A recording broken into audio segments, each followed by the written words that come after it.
C'est parti. C'est parti pour une autre thématique.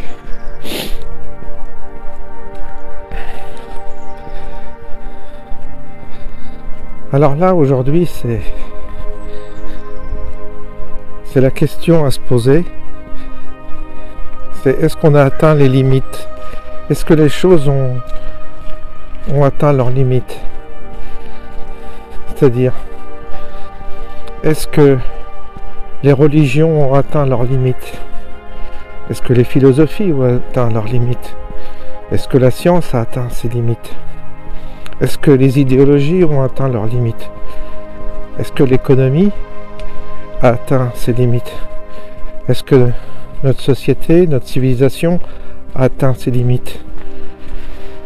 Il semblerait que l'homme, à travers ses activités, à travers ses occupations, à travers ses obsessions, il semblerait que partout, l'homme a atteint ses limites. La philosophie se répète, les religions se décrédibilisent aujourd'hui, elles se désacralisent et en plus elles deviennent, comment dire, presque caricaturales. Elles ont usé toutes les cordes, toutes les ficelles, tout est usé. La société de consommation, elle arrive à ses limites. On voit bien que c'est fini, que le système tel qu'il était conçu, il arrive à un paroxysme et une limite. Les ressources matérielles, les ressources pétrolières, les ressources de matières premières. On voit bien que la consommation outrance arrive à ses limites, qu'un autre modèle doit apparaître. Dans la littérature, c'est un peu la même chose. On a été au bout de tout. Les arts, c'est un peu ça. Regardez la musique. Aujourd'hui, la création musicale, c'est quoi? Ça devient extrêmement médiocre. Comment on reconnaît que on a atteint nos limites? Par la dégradation, la décomposition de toutes ces matières, de tous ces domaines. Il y a encore un domaine où l'homme avance, c'est un certain domaine de la technologie, tout ce qui concerne les ordinateurs, les téléphones portables, les nanotechnologies. Oui, la médecine, est-ce qu'elle a atteint ses limites? Je crois qu'aujourd'hui, c'est pas une question, c'est une démonstration qu'elle a atteint ses limites, évidemment, la médecine. On voit bien ce qu'ils ont inventé, ce qu'ils mettent en place. On voit bien que ça mène nulle part, que les affirmations d'il y a un mois sont démenties aujourd'hui. Tout ce qui est affirmé, que ce soit sur le plan politique, économique, scientifique, médical, tout est démenti dans un laps de temps extrêmement court. D'où les contradictions, les incohérences. On vit une période qui a atteint ses limites, je crois. On vit une période, un contexte particulier dans cet espace-temps où tout a atteint ses limites. Donc quelque chose d'autre doit s'ouvrir. Une autre pensée, une autre manière de vivre, une autre manière de comprendre la vie, une autre manière de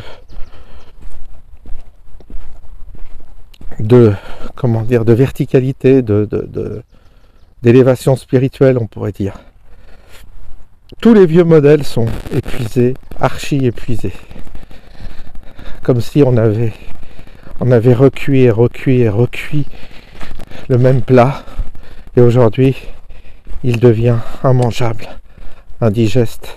On ne peut plus. Les politiciens, vous avez vu, ils recuisent. Alors on va encore avoir Macron qui va aller à Oradour, agiter la porte du fascisme pour passer, mais c'est recuit et recuit. C'est triste que des gens tombent encore dans ces pièges grossiers, ces grosses ficelles. Certains vont tomber dedans encore, jusqu'à un point où tout sera ridiculisé, grotesque. C'est une farce en fait, une grande farce, où tout est déjà trop exploité. On le voit, dans tous les domaines d'activité, on voit c'est fini. On n'arrive plus à avancer, on n'arrive plus à créer, on n'arrive plus à inventer. Regardez l'architecture. Qu'est-ce qu'on fait aujourd'hui dans l'architecture? Regardez, où sont les innovations, où sont les inventions, où sont les... Oui, c'est la maison écologique, la maison autonome, en bois, voilà. Bon, et puis au-delà, qu'est-ce qu'on va faire? Est-ce qu'on a inventé un nouveau style d'habitat? Est-ce qu'on a inventé des nouveaux styles de ville? Est-ce qu'on crée quelque chose? Non. On est arrivé à une forme d'aboutissement. Et puis, vous prenez les domaines les uns après les autres, eh bien, c'est comme ça. Comme les villes, on voit bien que les villes, c'est fini. Paris, tout ça, ça se dégrade maintenant. Il n'y a plus l'esprit, l'ambiance, la multiplicité des personnes qui y vivaient. Ça devient maintenant des stéréotypes qui vivent dans la ville, qui se ressemblent, qui s'habillent de la même manière, qui prononcent les mêmes phrases, les mêmes discours. Ils sont tous stéréotypés à un point où ils sont tous dans la caricature. Les vieux comme les jeunes, ils sont tous dans une caricature. Tout le monde est dans une caricature. Personne ne trouve plus sa propre identité, sa propre pensée, sa propre réflexion. On essaie de coller à la réflexion de quelqu'un. On va zapper d'une parole à une autre, et puis on va essayer de se projeter dedans, de faire une projection sur la personne. Ah oui, lui il est bien, il est très bien, puis 3 mois après on aperçoit que finalement c'est un pédophile. C'est comme ça, c'est tout le temps comme ça. Et ça va vite aujourd'hui, ça va très très vite. Regardez Hulot, le type qui était préféré des Français. Vous vous rendez compte? Le mensonge de tout ça, l'Église, à travers sa morale, qui a été rattrapée par toutes ces histoires de pédophilie, c'est énorme, quoi, ce qui a été dit et révélé en réalité. Eh bien, et puis tous les domaines comme ça, surtout les grands donneurs de leçons, les grands moralistes, en peu de temps ils sont déconstruits, ils sont mis à la poubelle en peu de temps. Donc l'époque elle est vraiment à la méditation, à la réflexion, à l'introspection et à l'écoute de monde invisible. Aujourd'hui l'époque elle est au questionnement. Qu'est-ce qu'on attend de nous? Vers où on va? Vers où on va aller? Qu'est-ce qu'on va enfin? Est-ce qu'il y a encore quelque chose à inventer? Ou est-ce qu'on est arrivé au bout du bout? À la fin du fin? Il semble qu'on soit arrivé à la fin de quelque chose, vraiment. À la fin de tous nos modèles. Et puis on a épuisé tout. Toutes les nouvelles recettes, ça marche pas. Les recettes écolos, les recettes des bobos, les recettes des communistes, des gauchistes, même les recettes des droites. Plus de sécurité, plus de contrôle, vivre dans un monde aseptisé. En fait, toutes les recettes, qu'elles soient de gauche ou de droite, ne fonctionnent plus. Ça peut plus fonctionner. Puis revenir au monde d'avant, c'est terrible, parce que c'est une illusion incroyable de croire ça. Les hommes ont changé, les humains ont changé. Regardez les nouvelles générations, elles ont changé, elles ont muté. elles ne sont plus capables de vivre comme autrefois. Donc c'est vraiment le marchepied de quelque chose d'autre qui nous attend, mais qui doit passer certainement par une phase chaotique vers laquelle on va et qu'on ne peut éviter. C'est certainement ça qui va se produire. C'est-à-dire qu'en réalité, on va vers un déclin inévitable, et ce déclin va révéler toute l'illusion de et toute la le côté factice de toute cette construction dans laquelle on a cru, et dans laquelle on a cru à cette construction. Et aujourd'hui, tout va être pan par pan démonté. Nous étions dans un décor de théâtre. Nous avons vécu dans ce décor-là. Et aujourd'hui, on va nous apprendre que c'est un décor. On va comprendre que c'est un décor. Et on va comprendre que tout cela, eh bien, c'est du faux. Donc c'est un traumatisme énorme. Ça va être un traumatisme terrible de comprendre ça, de réaliser ça. Donc une partie de la population va être dans le déni le plus grand, le plus total, et ce déni va les conduire à leur propre autodestruction. Le déni, c'est ce qui est de pire. Dans un premier temps, ça sauve le côté psychologique, survie, puis après tout se déconstruit et vous êtes complètement après dans la dépression. Le déni conduit à la dépression. C'est comme les phases du deuil. On passe par le déni et ensuite c'est la chute. Voilà, nous allons, une partie de la population réalise, une autre partie de la population est en train de réaliser mais ne sait pas quoi faire. C'est pas réaliste que ce monde-là est en train de mourir, tous ces pans de l'activité humaine sont en train de s'effondrer, mais ils ne savent pas vers où on peut aller, vers où on doit aller. Et puis vous avez peut-être aussi une autre population qui va relever le défi, qui va dire ok, on est à la fin de tout, on va donc créer, inventer autre chose. On va s'inventer autrement, on va évoluer vers autre chose. Cette autre chose, on n'a pas encore les clés pour le comprendre. On a des intuitions, mais pas encore les clés. Est-ce que c'est un monde parallèle? Est-ce que c'est une communauté parallèle? Est-ce que ce sont des communautés parallèles? Vraiment, il faut faire attention de ne pas se précipiter trop vite dans ce type de solution, parce que il n'est pas évident que tant qu'on n'est pas déshabillé de nos propres vieilles structures, on soit capable d'inventer quelque chose de nouveau. Il faut faire ce travail de deuil, savoir que se dévêtir de nos vieux habits pour qu'ensuite naisse l'homme nouveau. Et ça, c'est un travail qui va prendre un peu de temps à mon avis. Et c'est peut-être ce qui nous est demandé, simplement, de laisser tomber nos illusions et puis de s'abandonner dans cet état où on est prêt à recevoir et accueillir autre chose.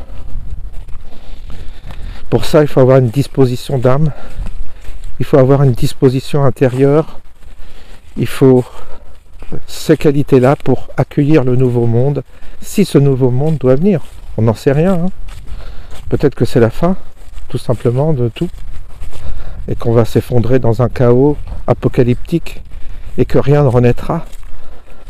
Ça sera qu'un cycle qui se termine, et puis voilà. Puis peut-être qu'il y aura après notre humanité qui reprendra le relais. On ne sait pas. Donc on est vraiment à la croisée des chemins en ce moment, et donc c'est un constat qui à mon avis est inévitable.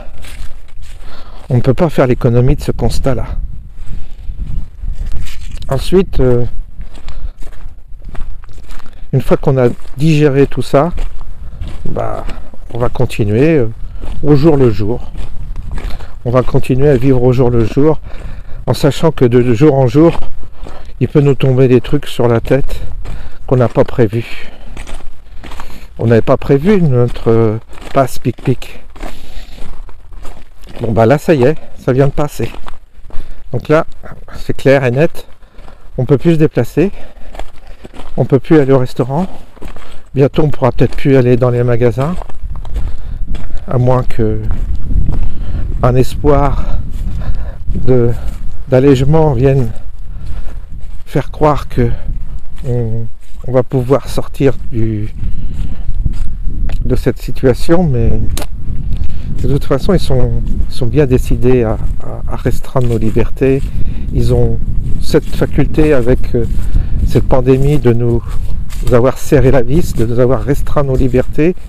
Ensuite ils trouveront autre chose, c'est mon intuition, ils trouveront autre chose et je ne suis pas le seul à le penser, vous êtes plusieurs à le penser qu'après effectivement il peut y avoir un répit, mais ils trouveront autre chose.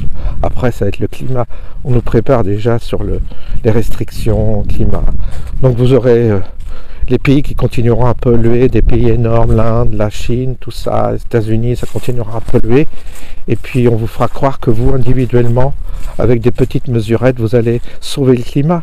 Et on vous culpabilisera en disant si tu as fait 10 km aujourd'hui alors que tu pouvais aller en vélo, tu vas mettre 10 km en voiture et il faut prendre ton vélo, il faut aller à pied parce que tu mets en danger le climat. Ils vont faire croire ça aux gens.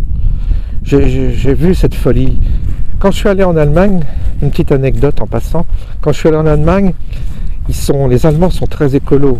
Mais quand vous allez vous balader en Allemagne, il y a des usines partout, c'est l'industrie, il y a des autoroutes. Le long des autoroutes, vous voyez plein d'industries, donc ça pollue à mort. C'est pollué à mort, mais les Allemands ont été culpabilisés sur l'écologie. Et donc, on a domestiqué l'écologie en disant aux gens, vous allez faire des tris. Et donc, quand j'allais en Allemagne à l'époque, nous on a deux bacs, on a de la chance, on a le jaune et le brun. Le jaune, on met tout ce qui est papier et comme ça, vert, enfin même pas le vert, ils ont fait un autre bac, mais tout est bon, on fait semblant d'y croire. Donc on fait les tri sélectifs, et là-bas en Allemagne, ils sont dingues parce comme ils sont disciplinés, on les emmène dans une espèce de folie. Et là, je voyais, il y avait il y avait 10 bacs. On faisait plus dans les cuisines, il y avait 3, 4, 5 bacs parce qu'il y avait les pots de yaourt. Et je voyais la personne chez qui ils allaient nettoyer ces pots de yaourt, il les nettoyait avant de les mettre dans les bacs des pots de yaourt. Il y avait les verres blancs et les verres qui n'étaient pas blancs, verres colorés. Donc les verres blancs étaient sélectionnés aussi. Mais tout était nettoyé, tout ça pour mettre dans une décharge. Il y avait je ne sais pas combien de tri. Et puis après, on ne sait pas où ça va. Est-ce que c'est recyclé ou pas? Il m'avait dit, il est possible que tout ça soit mélangé après, mais c'est pas grave, l'essentiel c'est que tous y croient. Donc après ils remettent peut-être tous dans le même paquet et tout.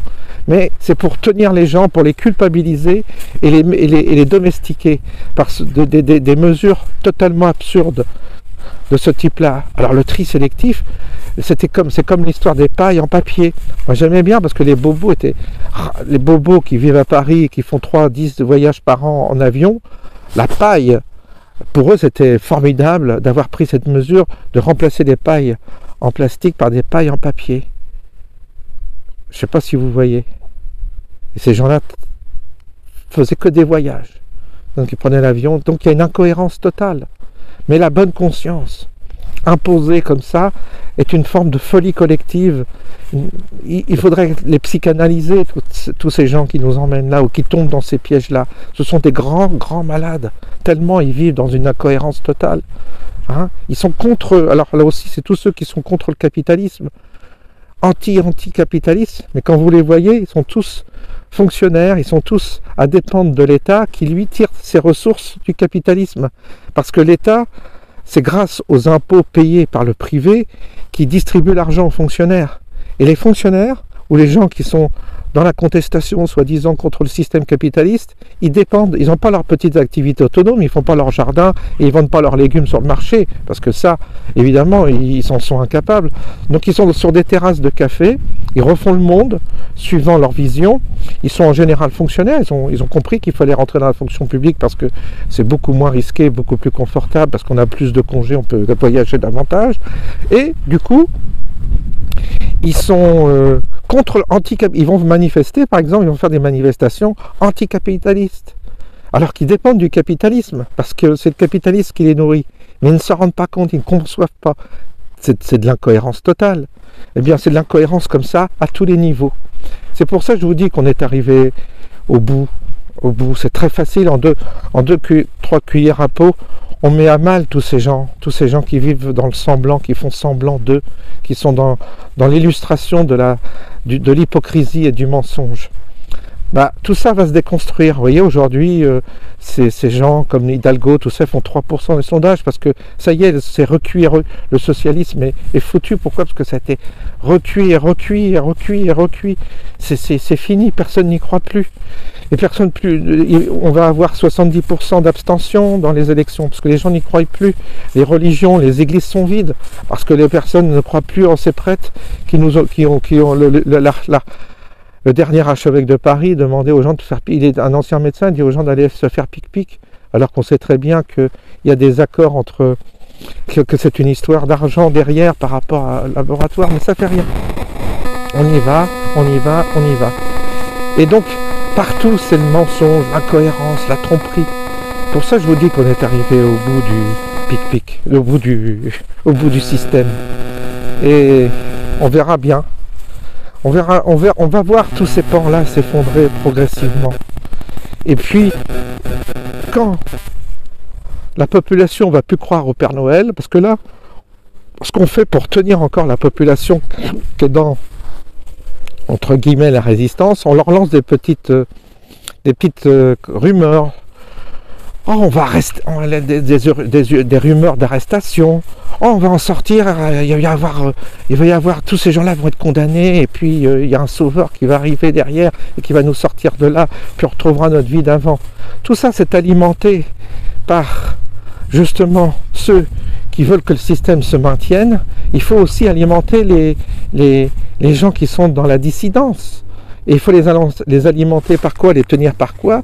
Par de l'espoir. C'est pour ça que vous avez des vidéos de certains, entre guillemets, dissidents qui alimentent l'espoir en disant ça va bientôt s'arriver, ça va bientôt arrêter.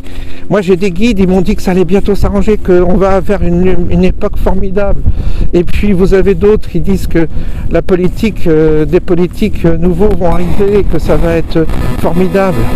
Bref, on alimente comme ça des espoirs chez des gens qui sont dans la détresse, parce que les personnes qui ont perdu leur monde, leur repère, sont dans la détresse.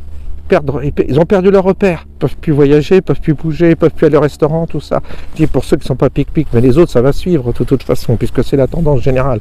On commence par les non pic-pic, puis après tout le monde va finir par adopter ce mode de vie-là, parce que on va vers parce que tous ces établissements vont s'effondrer, l'économie va être foutue par terre avec toutes ces mesures, c'est évident. Mais c'est voulu, tout ça est voulu, mais on le fait progressivement, suivant un plan bien établi.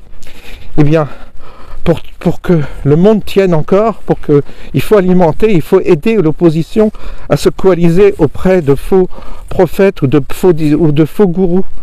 Et on va donc comme ça tenir une population qui est dans l'adversité, qui est dans la dissidence, artificiellement, en alimentant, on lance des rumeurs, machin, tout ça. Les gens marchent, comme l'histoire avec Brigitte Macron, tout ça, ça marche.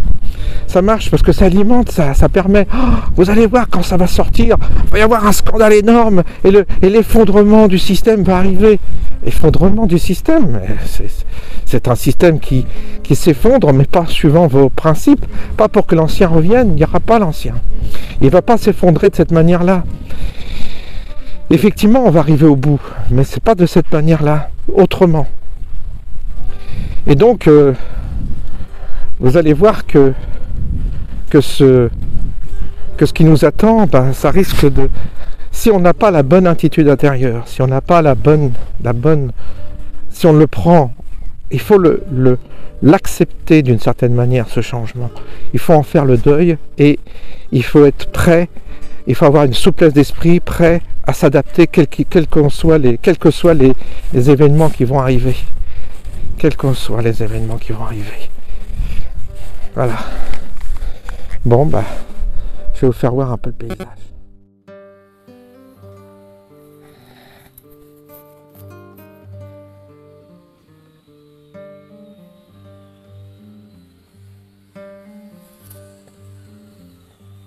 Donc là, je vous emmène dans un petit, comment dire, dans un hameau.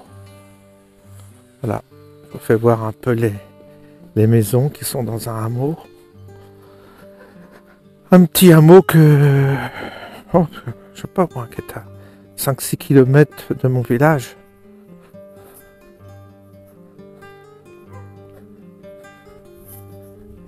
Avec des belles propriétés appartenant aux Parisiens. Vous savez, ces belles propriétés dont je vous parle, bah,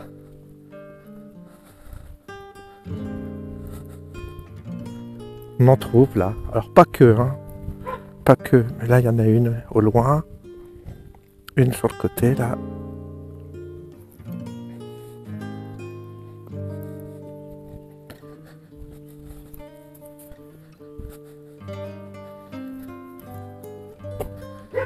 Petit hameau charmant.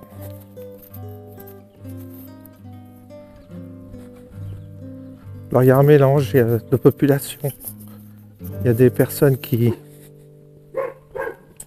y vivent et vous avez également des résidences secondaires. Résidences secondaires, donc la plupart sont parisiens bien sûr, parce qu'on est à 60 km de Paris. Voilà, il y a un ensemble, bon, c'est assez calme en semaine. La charmante maison aussi, là. Celle-ci.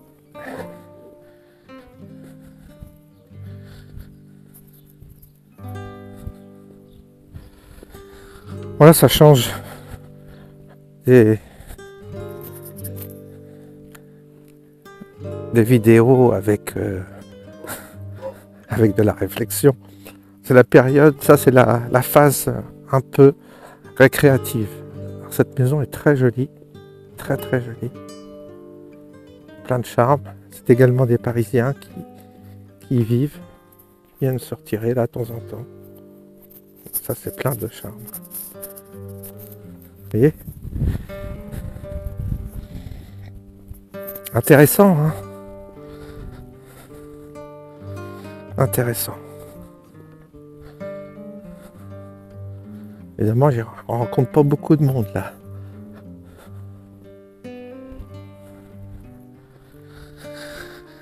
Alors,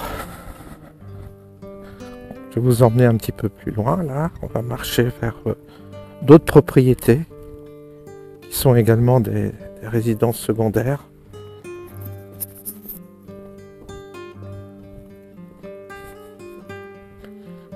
On y vient surtout l'été, hein. Les Parisiens viennent surtout les week-ends, l'été, profiter de la campagne avec la famille.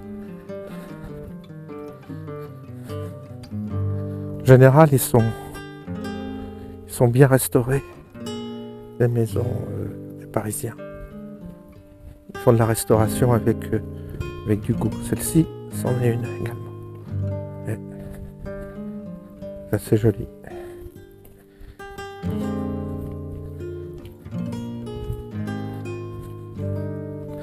Là, un petit portail. Le petit préau loin. Là, hop, plein de charme.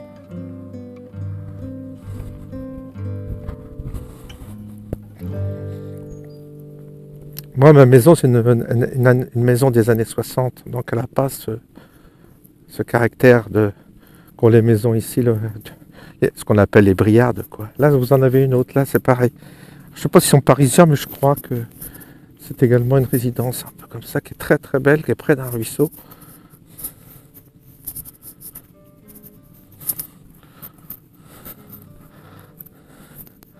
voyez, il y a un petit cours d'eau qui passe là.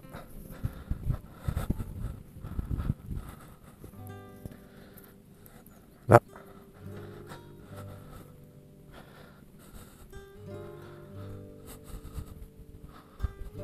Il y a déjà eu des inondations par là. Voilà. Dans cette maison, Jean est conjointe justement à ce petit cours d'eau, ça vraiment,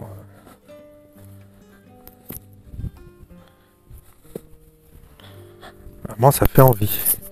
Avec un très très beau parc adjacent.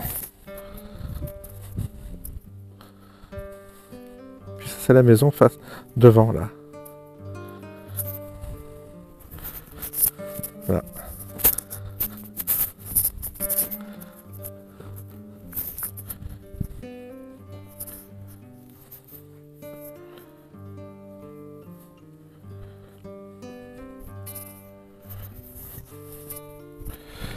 Bon, on va reprendre notre chemin. Aujourd'hui, on fait un grand tour. Grand tour. Parce que le temps s'y prête, ça y est, quand on va commencer à avoir de belles journées. On va commencer à avoir de belles journées. Et c'est très agréable.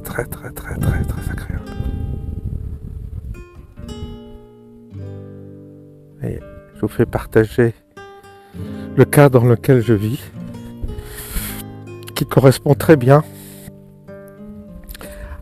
au temps que nous vivons. Aujourd'hui, il faut se retirer. Il ne faut plus être dans la ville, dans les banlieues, tout ça, il faut fuir tout ça. Ça, c'est déjà la première adaptation qui me semble importante. Bon, je vous retrouve, je vous dis à tout à l'heure.